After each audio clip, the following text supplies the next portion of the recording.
What's going on YouTube? Modeling Nut back at you with part 2 of the SS Edmund Fitzgerald build.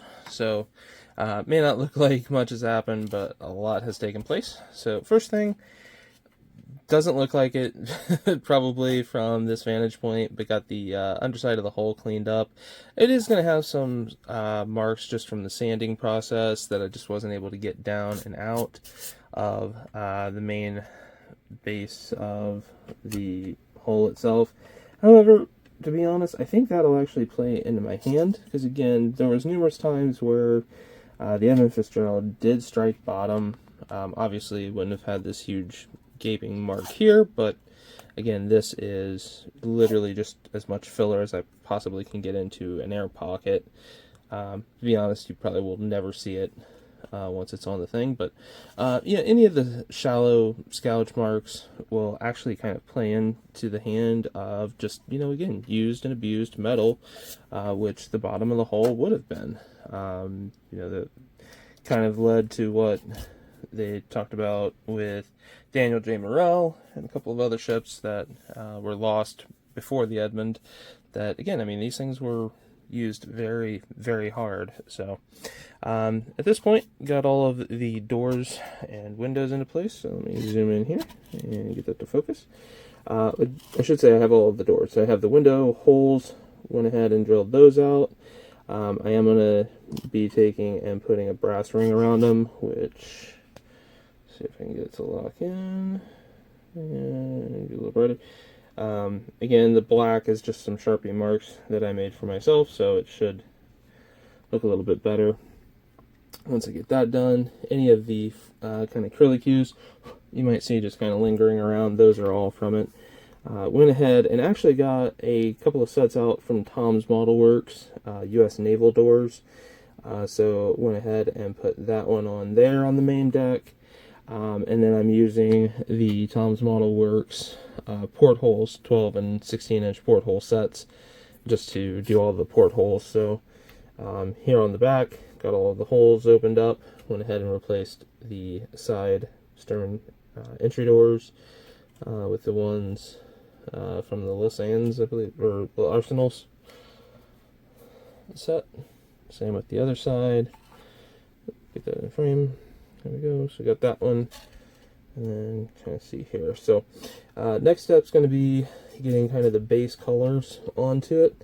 We'll likely be getting the red for the hull taken care of, and then getting the darker red that would go here on the side, getting that all into place and stuff like that, and then masking that off to do an initial shot of white to get these kind of hidden areas here on the bow and the stern section for the vertical surfaces, and that way I can kind of proceed with getting this thing, you know, ready to go for then the top deck coloring.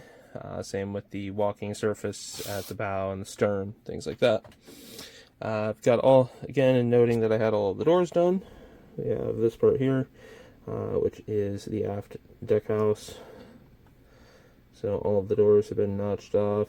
The dark that you see here is just me trying to see how the sharp, you know, using a Sharpie.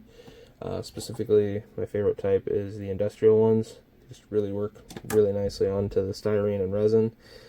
Just to kind of fill a couple of holes. Probably I'll go ahead and add a little bit more filler on these. But this here, and I'll also be opening up that hatchway, which will be a vertical ladder. That sits here onto the rear deck house like so. So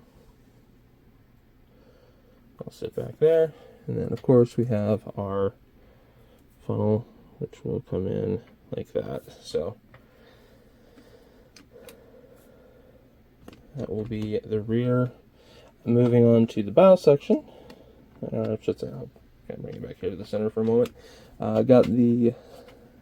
Got this pretty much all finished up, minus getting the vertical stanchions in, which I believe is kind of where it was left at last time. But again, just kind of showing that. The vertical ladders there, and then I did get the doors replaced on this one here. Again, a couple of little air bubbles in the resin that I'm going to get some filler in tonight, let it sit for a day or two, and then probably scrape away. Not sure if I'll actually do the rings with these windows or not. I definitely am going to be painting each one black and then putting a little bit of gloss in it, just to, you know, spruce them up, make them look like, you know, dark windows and stuff like that. So once that is done and ready to go, the bow basically will look something akin to this. So bringing it back out to full view will look really nice. And then obviously I've got a lot of photo etch that'll need to get painted, put on, things like that. I'm debating about how I'm wanting to go about filling the gaps for when I put these on, because there will be a little bit of gaps. They're not perfectly flat. I don't have a good surface plate to use, so we'll see. But those are I'll set those off so they don't get broken up. And of course I still have a nice large bag of resin that needs to get all the flashing cut off carefully. Hopefully this is dried up. I got a nice piece of oak, which I'll be using for the base, and then a couple of pieces of brass, basically brass tubing. I'll probably go get polished up before I do the final assembly, and just using a couple of 2-inch deck screws. You know, Phillips had deck screws to secure it down and stuff like that. That was actually on the bottom of the hull, the 2 holes that you see here towards the you know, bow and stern, that will actually be holding the ship. So had it sitting there for the last couple of days just to kind of get a test, see what it looked like, and I really like the way that it looked.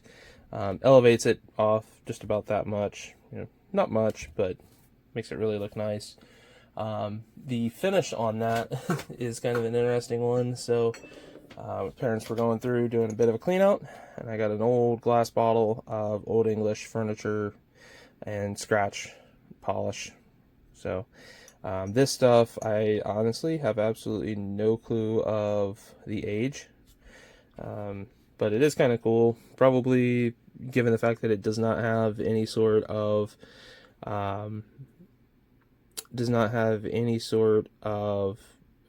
UPC code or anything like that. I would guesstimate this probably was something that they purchased in the 60s and 70s, which is kind of why I wanted to go ahead and actually use it on this build, because of the fact that, you know, again, you know, shipped from the 70s. Thought it was just kind of a neat little, you know, link back to the past and stuff like that. So so yeah, that'll be it for this part. Like I said, it doesn't look like a lot's been done in a lot of ways, but a lot of effort and time was put into getting that, getting all the doors put on, getting, because again, I'm using this 3mm scriber from Master Tools.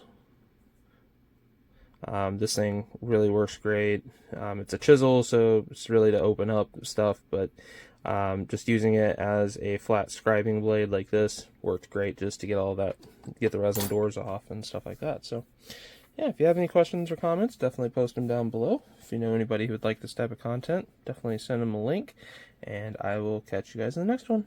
Peace.